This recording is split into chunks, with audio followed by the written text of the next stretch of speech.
대한기독교 나사렛 선결회가 교단 창립 70주년을 맞아 기념대회를 개최했습니다. 다양한 프로그램으로 진행된 기념대회 현장을 다녀왔습니다.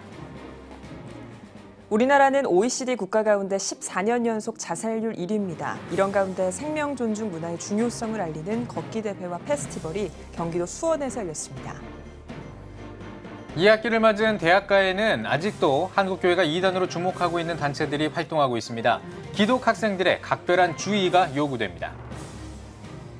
독서의 계절인 가을에 많은 교회들이 다양한 인문학 행사를 열고 있습니다. 인문학에 대한 교계의 관심이 높아진 가운데 목회자들을 비롯한 신앙인들이 인문학에 어떻게 접근해야 할지 알아봅니다.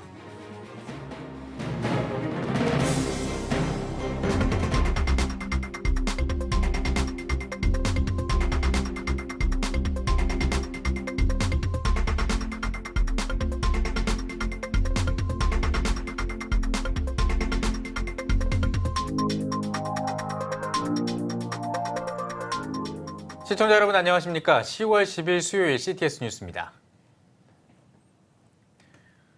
1908년 미국에서 오순절 나사렛 교회로 출발한 나사렛 교회가 110년 만에 세계에서 손에 꼽히는 대형 개신 교단 중에 하나가 됐습니다. 올해는 나사렛 교회가 복음을 들고 한국을 찾은 지 70년이 되는 해입니다. 대한기독교 나사렛 선결회는 70주년을 맞아 다양한 기념 사업을 추진하고 있는데요. 지난 9일 기념대회를 개최했습니다. 최대진 기자입니다. 한국 나사렛 선결교회 70주년 기념대회가 9일 천안 나사렛대학교에서 개최됐습니다.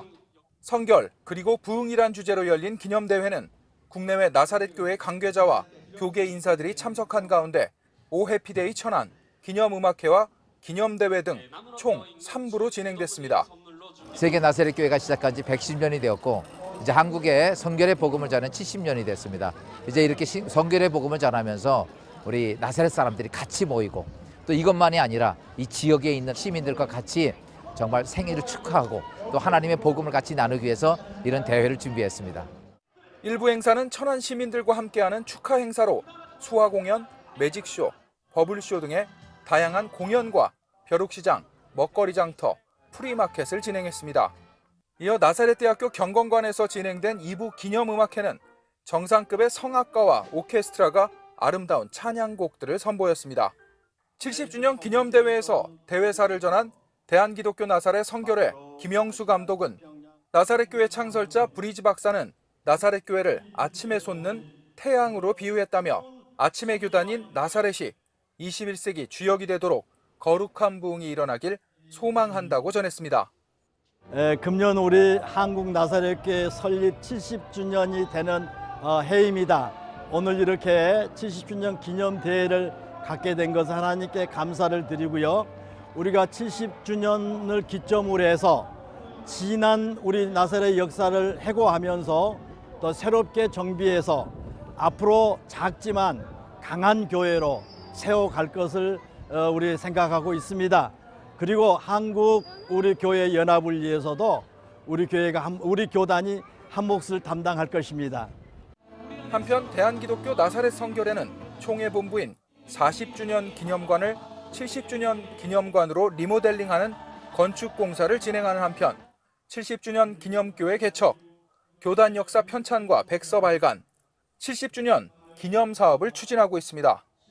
CTS 뉴스 최대진입니다. 대한민국은 OECD 국가 중에 14년 연속 자살률 1위라는 부끄러운 기록을 가지고 있습니다. 대책 마련이 시급한 가운데 생명 존중 문화의 중요성을 알리는 걷기 대회와 페스티벌이 열렸습니다. 유현석 기자입니다.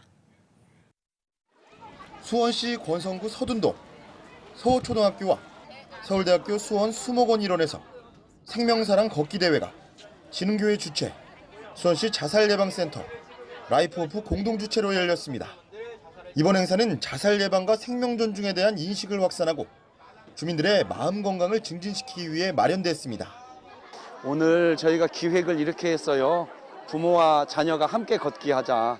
그러면서 부모가 왜 어떻게 우리가 살아가야 되는지를 우리가 아이들에게 이야기해 주면서 걷자.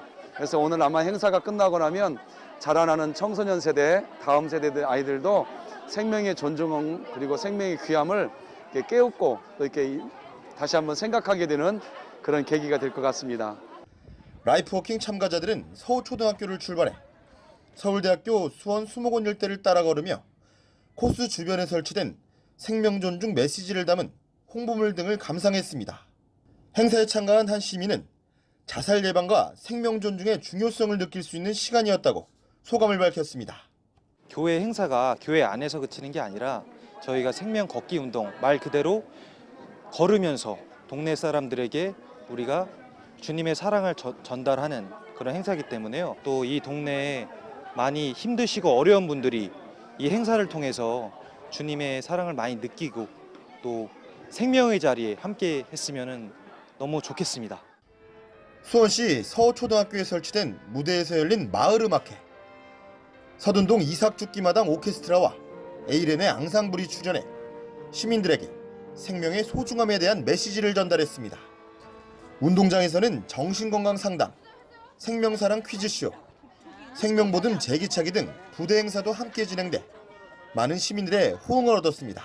예, 이 지역이 상당히 낙후된 지역이고 또 여기가 좀 어려운 지역이거든요. 그래서 진짜 어려운 사람들이 많이 살고 있습니다. 저희들이 이 생명 걷기 대회가 어떤 사람을 살리는 그러한 걷기 대회가 돼서 굉장히 하여튼 보람 있고 참가하는 입장에서 굉장히 벅찬 그런 마음을 많이 느꼈습니다. 페스티벌에 참석한 청년들은 생명이라는 귀한 가치를 포기하지 않고 우리 주변에 있는 사람들을 향해 더욱 관심과 사랑을 쏟겠다고 다짐했습니다. 정말 사랑하는 아이들인데 이 아이들이 정말 바르게 잘 자라갔으면 좋겠고요. 자살이라는 것이 사실 생명에 대한 존중의 부분인데 아이들이 자기를 더 사랑하고 또 하나님 안에서 잘 성장해 갔으면 좋겠습니다. 생명보듬 페스티벌은 참가자들에게 생명에 대한 소중함을 인식하는 귀중한 시간이 됐습니다. GTS 뉴스 유현석입니다.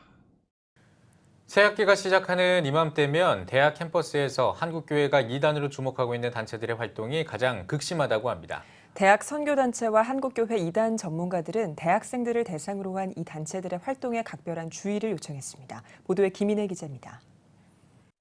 대학 캠퍼스 내에서 한국교회가 이단으로 주목하고 있는 단체들의 활동이 왕성해지고 있어 각별한 주의가 요청되고 있습니다. 몇 해 전 한 대학에서는 한국교회 내 이단으로 알려진 단체에 몸담고 있는 학생이 동아리 연합회 임원을 맡으면서 정통교회가 인정한 기독동아리를 제명하는 사건이 발생하는 등 피해 사례가 잇따르고 있습니다. 청년 대학생 선교단체들의 협의체인 학원복음화협의회는 이들 단체들이 대학생들에게 접근해 설문조사와 봉사활동, 문화행사 등으로 동아리 가입을 유도하는 경우가 많아 이에 대한 주의를 당부했습니다. 학원복음화협의회는 특히 박옥수 계열의 사단법인 국제청소년연합 IYF와 신천지, 정명석의 JMS, 하나님의 교회 등을 주의해야 할 주요 단체로 꼽았습니다. 단체 이름이나 자신들의 존재를 드러내지 않고 무조건 친구가 돼서 관계를 맺으려고 하는 거예요. 지향 동아리를 만들어서 거기에 오는 일반 친구들을 포교하는 케이스도 많고, 그래서 만날 수 있는 모든 사람이 다 이단일 가능성이 있는 거죠. 학복협에 따르면 IYF는 영어 말하기 대회와 해외 자원봉사, 글로벌 캠프, 음악회 등 다양한 사회문화적 접근을 통해 기독인과 비기독인을 아우르는 포교 활동을 벌이고 있다고 밝혔습니다. 학복협은 또 신천지의 경우 강의를 대신 듣는 아르바이트를 소개해 신천지 교육을 받게 하거나 위장 설문조사 등으로 접근해서 성경 공부나 큐티 모임으로 연결시키는 방식을 도입하고 있다며 주의를 요구했습니다. JMS의 포교 활동에도 주의할 것을 학복협은 권고합니다. JMS는 캠퍼스에서 산악회와 재즈, 응원단, 댄스, 무술 등 다양한 이름을 통해 주로 여대생을 대상으로 홍보 활동을 벌이고 있다며 주의를 요청했습니다.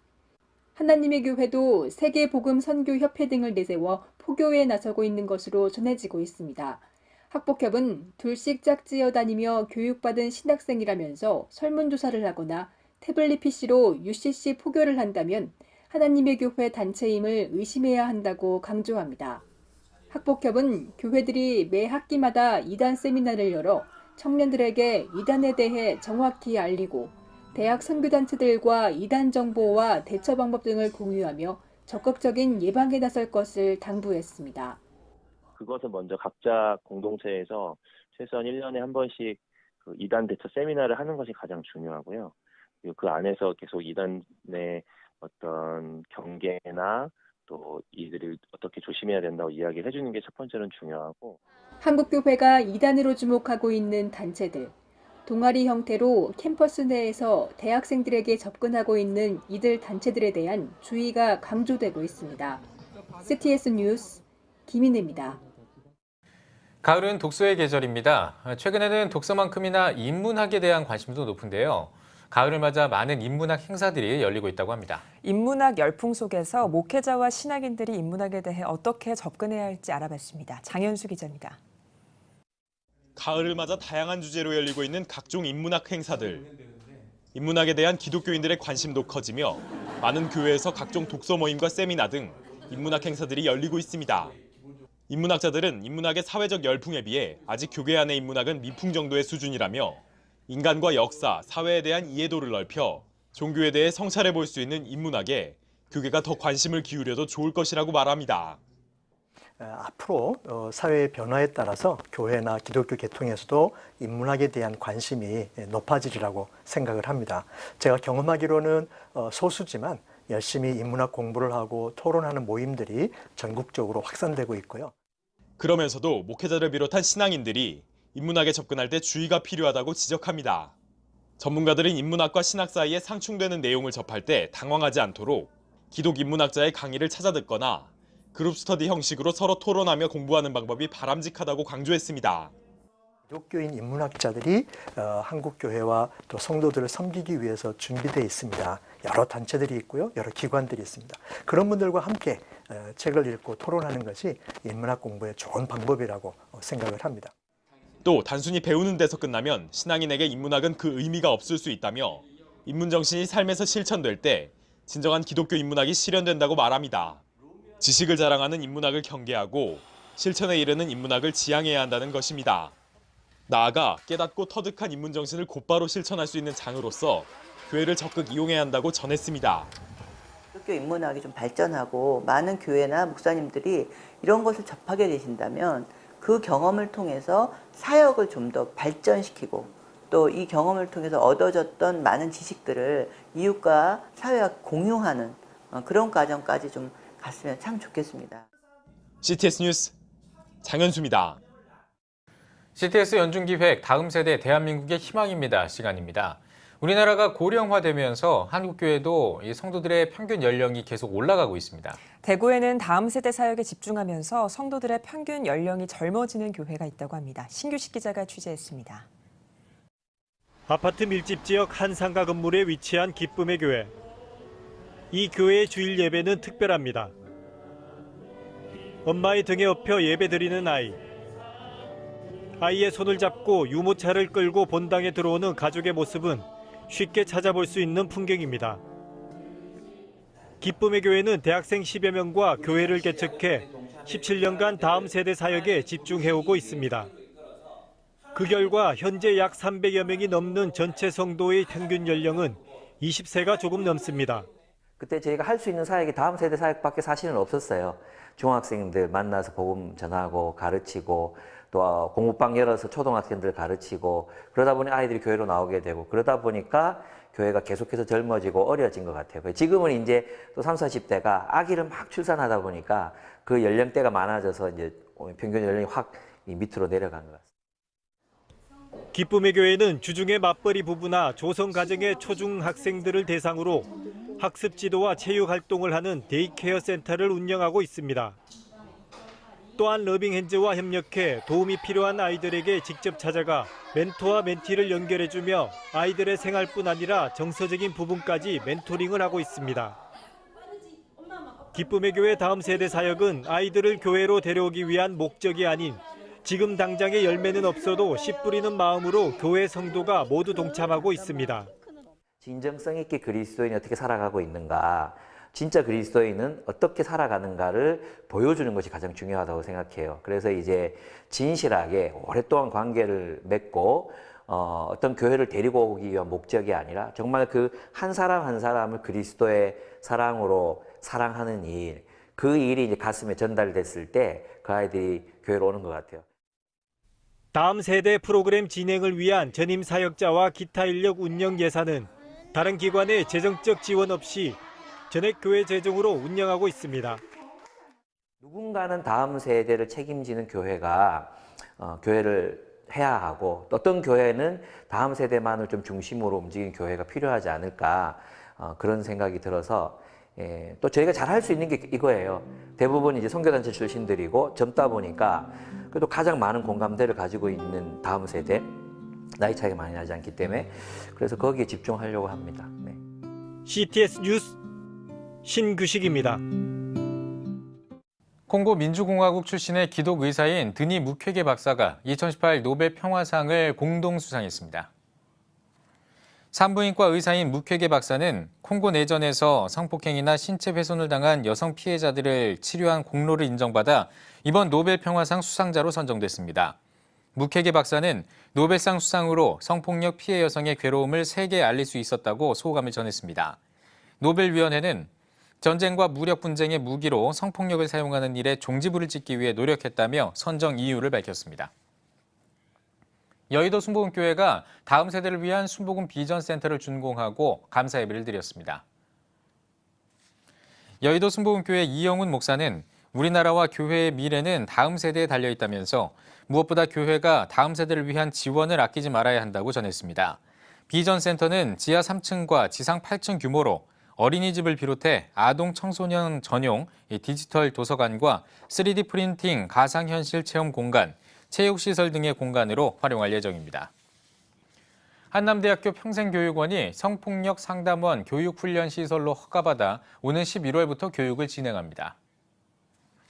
한남대는 지난 9월 성폭력 상담원 교육훈련시설로 최종 허가받아 오는 11월부터 교육 프로그램을 개설하고 성폭력 상담원 인력을 배출한다고 밝혔습니다. 성폭력 상담원 교육은 여성학과 상담심리와 성폭력 관련 법령, 피해자 지원 등의 교육으로 진행되며 100시간의 교육 이수로 수료증을 발급받아 성폭력 상담원이나 강사로 활동할 수 있습니다. 한남대 평생교육원은 오는 11월 3일부터 내년 1월 26일까지 13주 동안 매주 토요일에 교육을 실시할 계획입니다.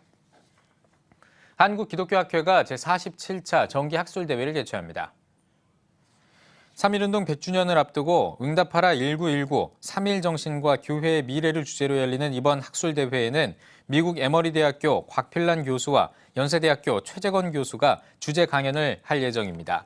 또 숭실대학교 김혁원 교수와 안산대학교 김성희 교수 등이 3.1운동의 구속사적인 의의와 3.1정신과 마가신학을 통해 바라본 한국교회의 길 등을 주제로 논문을 발표할 계획입니다.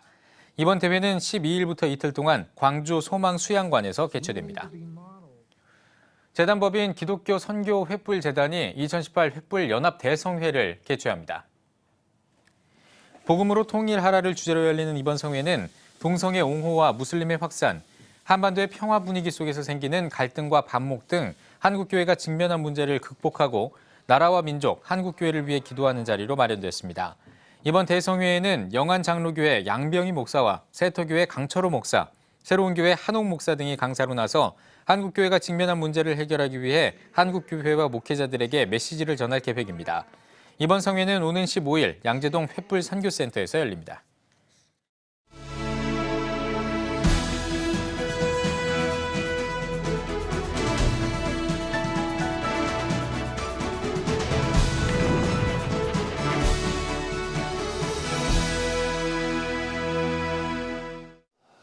지금 남북 화해 무드가 우리나라를 점령하고 있습니다. 그리고 온 국민들에게 오랜만에 희망과 또 미래에 대한 기대를 갖게 만들었습니다. 참 소망적이고 희망적인 사안이 아닐 수가 없습니다. 첨예하게 대립했던 남북이 화해 이상 넘어서 평화가 조성이 되고 또 종전선언까지도 염두에 두고 있는 실정에 있습니다.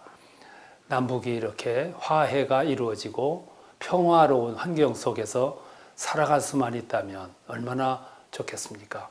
이거는 우리나라뿐만 아니라 세계의 여러 나라들이 다 바라고 있는 사안이기도 합니다.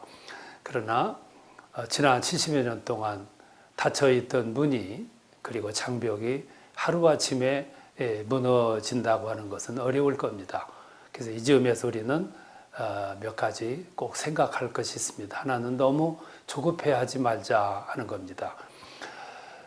이스라엘 백성들이 바벨론 포로로 잡혀가서 돌아오는데 70년이 걸렸습니다. 우리나라도 남북이 분단된 지가 70이 되고 있습니다. 절묘하게도 이스라엘과 우리의 고난을 서로 겹쳐서 생각을 해볼 때 의미가 있다고 생각을 합니다. 나누기는 쉬워도 연합하기는 시간이 많이 걸립니다. 지금 우리는 다 된 것처럼 남북이 통일이 금방 오는 것처럼 우리가 생각을 하는데 이건 금물이 아닐까 생각을 해봅니다. 좀 느긋하게 또 기도하면서 바라봤으면 합니다. 정치하는 분들 대통령의 남북 회담이 소망적으로 이루어지긴 하지만 이제 첫걸음을 뗀 상태에 있습니다. 우리는 좀 느긋하게 기도하면서 바라봤으면 합니다. 또 우리 그리스도인들이 기도해야 할 제목이 하나 더 있는데 그것은 우리 대통령께 나서서 회담도 하고 또 영수회담도 하며 또 미국과도 조율을 하고 있습니다. 잘 돼야 되겠습니다. 그런데 너무 성급한 기대나 또 성급한 조치들이 있어서 어렵고 또 의아스러운 일도 있습니다. 지금 너무 남쪽에서 뭔가 다 이룬 것처럼 조치들을 취하고 있는 것이 우려스럽습니다. 탱크를 저지선을 우리들이 장벽 허문다든가 또 철로를 놓는 것도 중요하고 지피를 또 분쇄하는 것도 참 좋은 일입니다. 그러나 그렇게 쉽게 너무 빨리 성급하게 우리들이 무장 해제하는 것이 아닌가 하는 두려운 마음도 있습니다. 조금 숨을 고르면서 지나갔으면 하는 바람이 있습니다. 우리 그리스도인들은 어느 시대나 냉철해야 됩니다. 그리고 그 시대를 내다보면서 하나님의 뜻을 물어야 하겠습니다. 그리고 많은 사람들이 금방 뭐가 이루어진다고 할지라도 우리는 기도하면서 냉철하게 그 시대를 바라보는 안목이 필요하겠습니다. 오늘 그리스도인들에게 주어진 사명이 아닌가 생각합니다. 지금까지 CTS 칼럼이었습니다.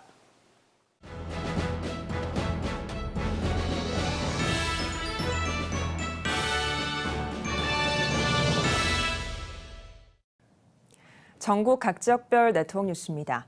대한예수교 장로회 합동총회 고흥보성노회 제148회 정기회가 고흥교회에서 열렸습니다. 고흥보성노회 노회장 허인복 목사는 어려운 일이 다가와도 서로 하나됨으로 하나님을 기쁘시게 하는 노회가 되자며 주님의 은혜를 받아 부흥하는 교회들이 되길 바란다고 전했습니다. 이어 각 부서 보고와 강도사 인허식이 진행됐습니다. 여수 선교중앙교회가 정태기 목사를 초청해 치유상담 집회를 열었습니다. 강사로 나선 치유상담연구원 정태기 목사는 하나님을 온전히 믿고 따르며 내 안에 숨겨진 보화를 찾아내 쓰임받는 성도들이 되길 바란다고 전했습니다. 선교중앙교회는 지역을 위한 음악회 등을 개최하며 국내외 선교와 지역 복음화에 힘쓰고 있습니다. 군산중동교회가 지역 주민과 함께하는 2018 하반기 새생명 전도축제 선포식을 열었습니다. 군산중동교회 서종표 목사는 이날 설교에서 하나님께서 기뻐하시는 일은 상처받고 낙심하는 영혼들을 전도하며 주님 품에 돌아오게 하는 일이라며 새생명 축제를 통해 모든 사람이 교회에 나와 참된 하나님을 만나 구원을 받길 바란다고 전했습니다. 하나님의 소원은 이 땅에 한 명도 멸망치 않고 다 예수님 믿고 구원받는 것이 하나님의 소원입니다. 그 일을 위해서 온 성도님들이 마음을 모두어서 한 달 동안 열심히 기도하고 찾아가서 전도하고 그리고 사랑을 나누는 거 섬기는 가운데 다가오는 11월 4일 날 정말 축제의 날, 페스티벌, 큰 기쁨의 날이 되기를 소원합니다. 11월 4일에 개최되는 2018 하반기 새생명 전도축제는 지역 주민들을 위한 찬양 집회와 전도 세미나 등으로 진행됩니다. 예장 합동 목포 제1노회가 제109회 정기회를 개최했습니다. 개회 예배에서 노회장 김희근 목사는 고린도 교회의 크고 작은 문제는 교회가 본질을 잃어버렸기 때문에 생겼다며 교회의 본질은 예수 그리스도의 십자가를 붙잡고 십자가의 능력으로 회복하는 노회가 되길 바란다고 전했습니다. 이어 질서광고위원을 선정하고 회무 처리가 진행됐으며 강도사 인허와 목사 안수, 은퇴식이 진행됐습니다. 포항 침례교회 창립 70주년 기념 감사 찬양제가 포항문화예술회관 대강당에서 열렸습니다. 찬양제에는 포항 침례교회 유스콰이어와 포항 YWCA 합창단, CTS 포항방송 소년소녀 합창단 등 7개 팀이 참가해 은혜로운 곡을 선보였습니다. 지난 70년 동안 변함없이 충성한 일꾼들, 또 하나님의 교회 안에서 이웃들을 섬기고 베풀 수 있었던 많은 일들 다 주의 크신 은혜입니다. 이 축제를 통해서 찬양 사역자들이 힘을 얻고 또 이 감사가 하나님 앞에 온전한 영광의 감사가 되기를 간절히 소망합니다. 올해로 창립 70주년을 맞은 포항 침례교회는 소외 이웃을 위한 반찬 나눔을 하며 지역 복음화를 위해 힘쓰고 있습니다. 제14회 예장통합 포항노회 남선교회 연합체육대회가 대동고등학교에서 열렸습니다. 예배에서 포항노회 노회장 박석진 목사는 부르심에 합당하게 행하고 서로 용납하는 것이 중요하다며 체육대회를 통해 그리스도 안에서 서로 하나 되길 바란다고 말씀을 전했습니다. 이어 윷놀이와 피구, 탁구 등 다양한 경기가 진행됐으며 포항-제1교회와 포항장성교회가 공동 우승을 차지했습니다. 예장통합 포항남노회 남선교회 연합회도 제12회 한마음체육대회를 열었습니다. 포항남노회 노회장 이형춘 목사는 하나님의 은혜와 사랑을 체험하는 축복의 시간이 되길 기대한다고 말했습니다. 이어진 경기에서는 배구와 족구 등의 경기가 진행됐으며 포항 오천교회가 종합 우승을 차지했습니다. 대한예수교 장로회 합동 동대구 노회가 제103회 총회 이승희 목사 총회장 취임 감사 예배를 드렸습니다. 이날 예배에서 증경 총회장 서기행 목사는 총회장이 103회 총회에서 미래지향적인 교단의 면모를 잘 보여줬다며 앞으로 교단이 한국교회에 희망을 주고 개혁신앙의 보수와 통일운동을 일으키는 일에 크게 쓰임받길 바란다고 전했습니다. 이어 제103회 총회장 반야월교회 이승희 목사는 재임 기간 동안 어렵고 힘든 일이 있을지라도 선하고 아름다운 열매를 맺도록 최선을 다해 섬기겠다고 인사말을 전했습니다. 또한 대구교직자협의회와 동대구노회가 축하패를 전달했으며 교단 배지를 증정했습니다. 오늘 뉴스 보기 시간에는 기독교 정신을 바탕으로 경제 정의를 실현하는 기독교 사회적 기업에 대해서 이야기 나눠보겠습니다. 기독교 사회적 기업 지원센터 이준모 총괄 본부장님과 함께하겠습니다. CTS 뉴스 잠시 후에 뵙겠습니다.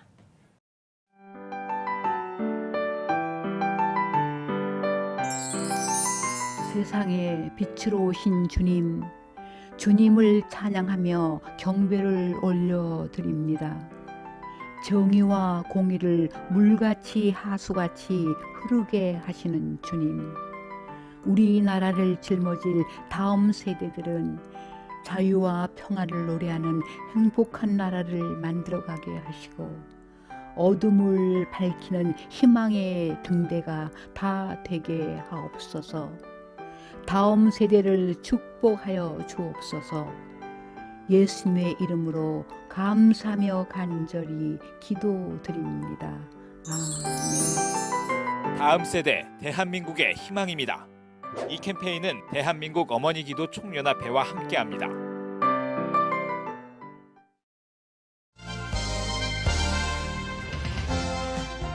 여러분은 지금 CTS 뉴스를 시청하고 계십니다.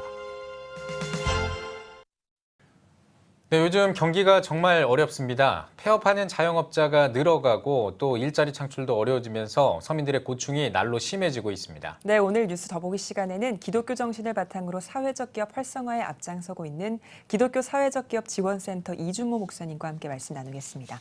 목사님 안녕하십니까? 네, 안녕하세요. 예, 반갑습니다, 목사님. 자, 최근에 사회적 기업에 대한 관심이 높아지고 있는데요. 네네. 이 사회적 기업이 뭔지 그리고 우리나라의 그 사회적 기업이 어느 정도 있는지 네네. 정의와 현황에 대해서 좀 알려주십시오. 사회적 기업이라고 하면 좋은 일 하면서 돈을 번다. 좋은 일 하면서 돈을 버는 기업인데 그러면 좋은 네. 일이라는 게 뭐냐?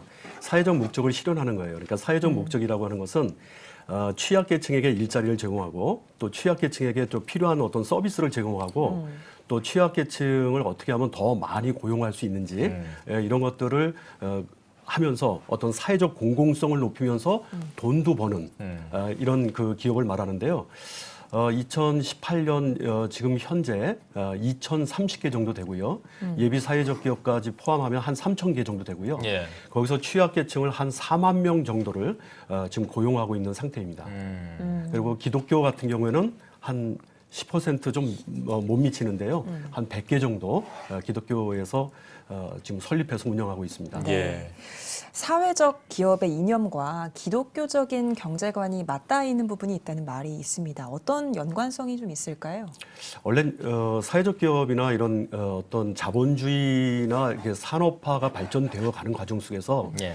너무 부익부 빈익부의 문제가 생기면서 자본주의의 문제점이 좀 생겼거든요. 이런 문제를 해결하기 위해서 어떻게 하면 가난한 사람들에게 조금 더 일자리를 제공하고 그 사람들에게 어떤 생계를 유지해 줄 수 있을까. 이런 것들을 생각을 하면서 만들어지게 됐는데요. 유럽에서 만들어지다 보니까 아무래도 기독교 정신을 바탕으로 하고 있어요. 예. 예를 들면 우리가 출애굽기 16장 같은 경우에 만나 얘기가 나오잖아요.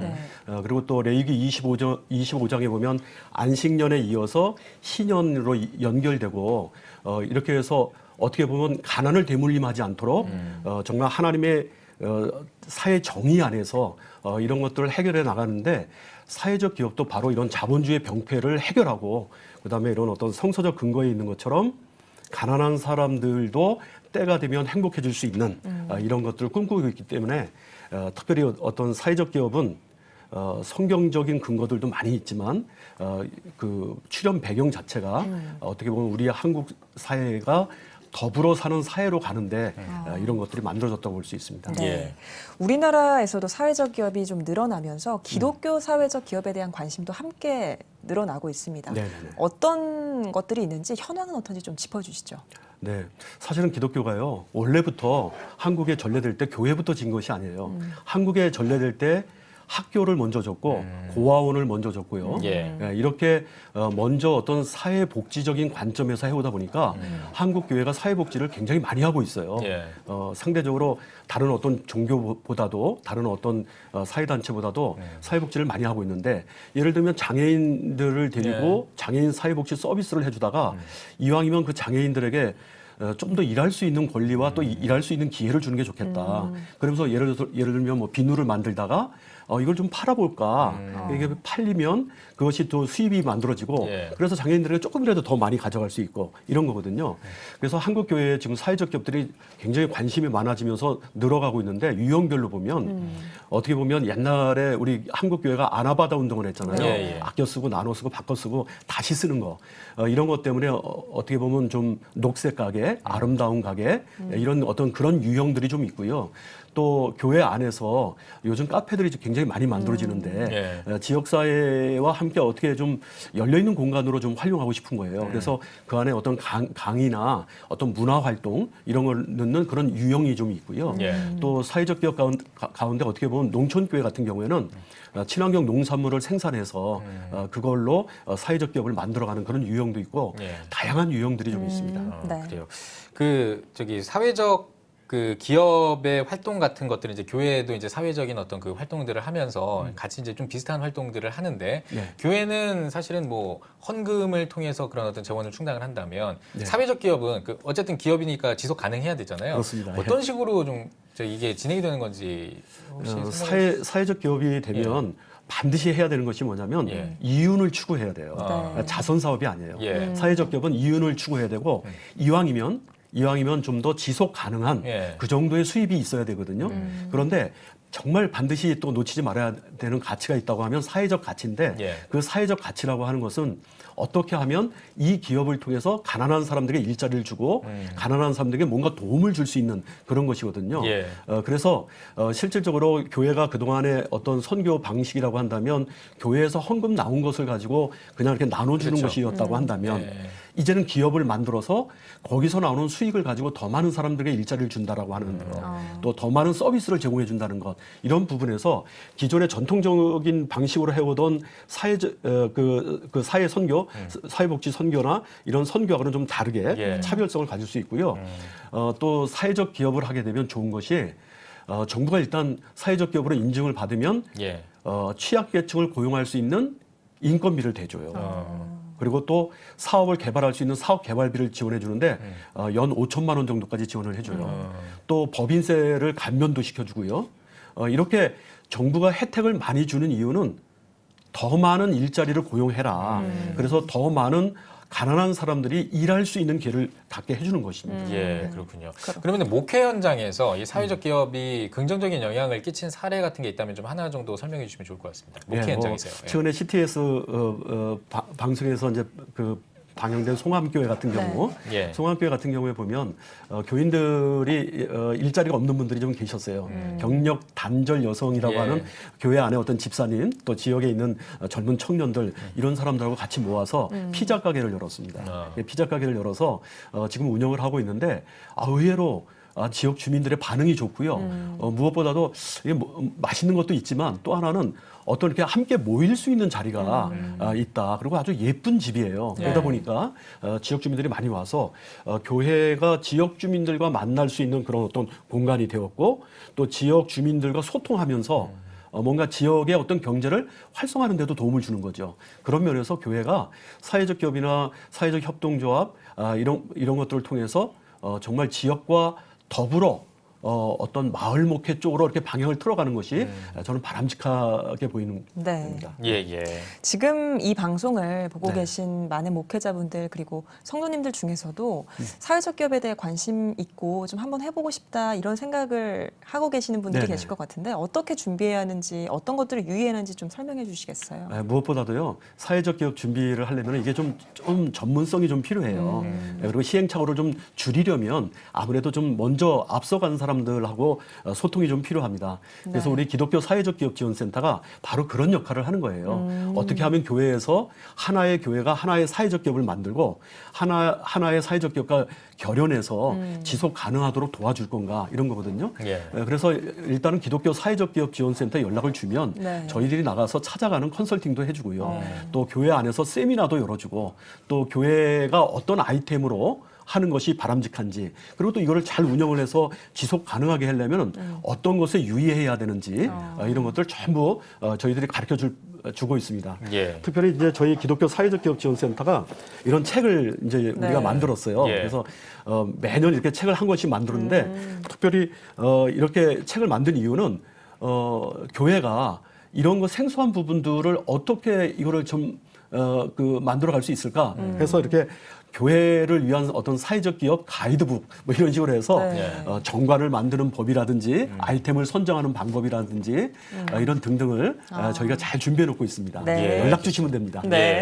지금 말씀 들어보니까 그 교회에서 이제 사회를 위해서 이제 어려운 사람들을 위해서 어떤 사역하는 것이나 또 사회적 기업에서 이 추구하는 어떤 그 방향이 그 결이 좀 비슷하다 같다라는 좀 생각이 들거든요.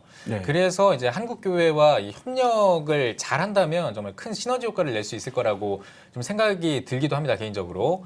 그렇다면 우리 한국 교회와 또 이 사회적 기업 이 기독교 사회적 기업 이렇게 활성화하기 위해서 한국교회가 어떻게 좀 협력할 수 있을지 그런 어떤 방안이나 전략 같은 걸 가지고 계십니까? 어떤 게 있습니까? 일단은 최근에 한국교회가 오늘 우리 사회 속에서 염려하는 어떤 대상이 돼버렸잖아요. 교회가 너무 좀 어떻게 보면 하나님의 영광을 가리는 일들을 해서 그런지 모르지만 어쨌든 사회가 너무 교회에 대해서 염려를 많이 하고 있고 걱정하고 있죠. 이럴 때일수록 우리가 하나님의 말씀 있는 그대로 실천해야 됩니다. 예수님께서 고아와 과부와 나그네를 돌보라고 하는 그 성경적 전통 속에서 창녀나 세리나 이런 어떤 죄인들과 함께 어울려서 그들의 필요를 채워줬던 것처럼 지금 이 땅에 가난하고 소외된 이웃들에게 한국교회가 어떻게 접근할 건가 하는 부분에서 일단 관심을 가져야 된다고 생각을 합니다. 그리고 하나님 말씀, 예수님의 삶의 모범을 따라서 말씀 그대로 실천하는 게 좀 중요해요. 그런데 어떤 실천이 필요하냐면 이런 사회적 기업과 같은 거를 만들어서 지역 주민들이 필요로 하는 일자리를 만들어주고 지역 주민들이 필요로 하는 것이 무엇인지를 만들어내는 것이 저는 굉장히 중요하다고 생각들거든요. 예를 들면 지역에 폐유지를 줍는 어르신들이 교회 주변에 많이 있어요. 폐유지를 줍는 어르신들에 대한 관심을 어떻게 우리가 가질 건가, 그리고 어떻게 도울 건가. 그래서 저 같은 경우 협동조합을 만들었어요. 또 그런 지역 주민들을 위해서 사회적 기업을 만들어요. 그렇게 해서 그 안에서 작은 것부터 실천을 하게 되면 굉장히 도움이 될 것 같고요. 이런 방향을 국가가 정책적으로 도와주고 있잖아요. 그런 속에서 한국 교회는 인적 자원도 있고요. 그다음에 공간이 늘 있고요. 그리고 자원봉사할 수 있는 우리 천만 성도들이 있지 않습니까? 나는 이분들과 함께 이 지역사회를 정말 하나님 보시기에 아름다운 그런 마을로 만들어가는데 관심을 가지면 충분히 가능성이 있다고 봅니다. 네, 관심이 중요하다고 말씀을 해주셨는데 그러면 목사님, 한국교회를 포함해서 사회적 기업이 좀 어떤 것들을 지향해 나가야 할까요? 한국교회가요. 정말 그 말씀드린 대로 오늘 시대적으로 너무 어려움을 겪고 있는데 그 교회 안에서의 어떤 그동안의 어떤 관심들을 보면 우리 교회 집사님, 우리 교회 권사님, 우리 교회 성도들에 대한 관심으로 갔잖아요. 근데 이제 그런 거를 넘어서서 이제는 우리 교회 주변에 어떤 노인들이 있는가. 지금 우리 노인 빈곤 계층이 50%나 됩니다. OECD 국가에서 1등이에요. 그리고 또 다문화 가정들이 점점 늘어가서 이제는 10%대로 이제 육박해 가고 있어요. 이런 가운데서 우리 교회 주변에 이런 어려운 사람들에 대한 리스트를 만들고, 그다음에 그들이 정말 무엇 때문에 고통받고 있는지, 아우성치는지 우리는 관심 가져야 됩니다. 예를 들자면요. 지금 1년에 13,800명이 자살을 하고 있습니다. 그중에 청년들이 2,200명이 자살을 하고 있어요. 근데 지금 한국교회가 이런 아우성치는 소리, 정말 울부짖는 소리, 어떻게 보면 아벨의 이 피울음 소리를 한국교회가 외면하고 있는 게 아닌가. 이런 것 속에서 한국교회의 눈을, 방향을 우리 찬양이 있는 대로 주님의 눈물이 있는 곳에 우리의 눈물이 있어야 되고 주님이 바라보는 곳으로 우리가 또 바라봐야 되고요. 주님의 발길이 닿는 곳으로 우리는 가야 된다고 저는 생각을 합니다. 네, 알겠습니다. 기독교 사회적 기업 지원 센터뿐만 아니라 목사님의 앞으로의 계획도 비전도 궁금합니다. 네, 저는 기독교 사회적 기업 지원 센터가 지난 2011년도부터 지금까지 줄곧 정말 한국교회의 새로운 패러다임을 위해서 노력을 해왔는데 지금 100여 개의 사회적 기업들이 있어요. 이 100여 개의 사회적 기업을 우리 기독교에서 한 1,000개 정도로 올려서 지금 그 일반 전체적으로는 한 2,030개, 3,000개로 가고 있는데 우리 한국교회의 성도들의 퍼센티지가 한 20% 되지 않습니까? 이왕이면 10%를 넘어서 20%까지 한국교회가 사회적 기업을 만들어갔으면 좋겠고요. 제 한평생 하나님께서 허락해 주시는 한 이 땅에 가난하고 소외된 이웃들과 한국 교회를 어떻게 하면 연결하고 하나가 되게, 그래서 하나님 나라를 먼저 앞당겨서 이 땅에서 살아보는 것, 이런 거를 실험하고 실천하고 또 보여주고 전파하는 일에 제 비전을 갖고 있습니다. 예, 알겠습니다. 자, 마지막으로 이제 한국교회와 성도님들을 향해서 한 말씀 해주시고 오늘 대담 마무리하겠습니다. 네, 저는 우리 한국교회 성도님들이 정말 어려울 때일수록 저는 원칙에 중요시해야 된다고 생각합니다. 원칙이 뭐냐? 하나님을 사랑하고 이웃을 사랑하는 겁니다. 하나님을 사랑한다라는 우리의 고백이 이웃을 향해서 실천으로 나타나야 된다는 거죠. 그러면 실천이라고 하는 다른 거 없습니다. 정말 우리가 성탄절이 다가오는데 정말 저희 기독교 사회적 기업 지원센터가 몰래 산타 같은 거를 하는데요. 사회적 기업에서 생산한 물건에 대해서 관심 갖고 착한 소비, 윤리적 소비를 통해서 하나라도 더 구입해 주시고, 그리고 사회적 기업을 관심 갖고 돌아봐 주시고, 그리고 또 사회적 기업도 만들어 주시고, 그렇게 해서 한국교회 성도들이 정말 예수님의 말씀을 실천하면서 너무 행복하고 너무 기쁘다. 이런 고백들이 아주 온누리에 퍼져서 정말 우리 나라가 좀 행복해지고 더 나아가서 남북이 통일되고 전 세계 한국이 복음화의 전초 기지가 되었으면 좋겠습니다. 네, 알겠습니다. 자, 오늘 뉴스 보기 시간에는 기독교 사회적 기업 지원센터 이준모 총괄 본부장과 함께 이야기 나눠봤습니다. 목사님 오늘 귀한 말씀 고맙습니다. 고맙습니다. 네, 고맙습니다.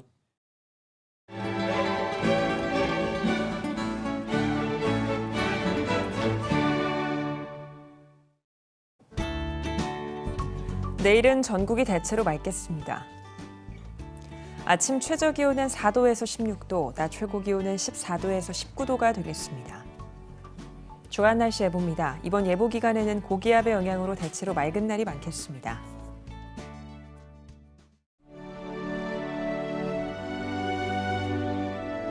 백만인 기도운동에 새롭게 참여하신 분들입니다.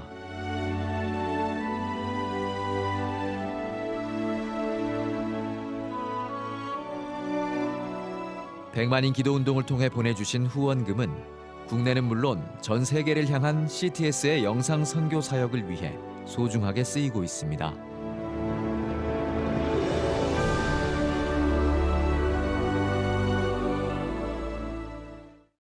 CTS 뉴스 오늘 순서 여기까지입니다. 시청해주신 여러분 고맙습니다.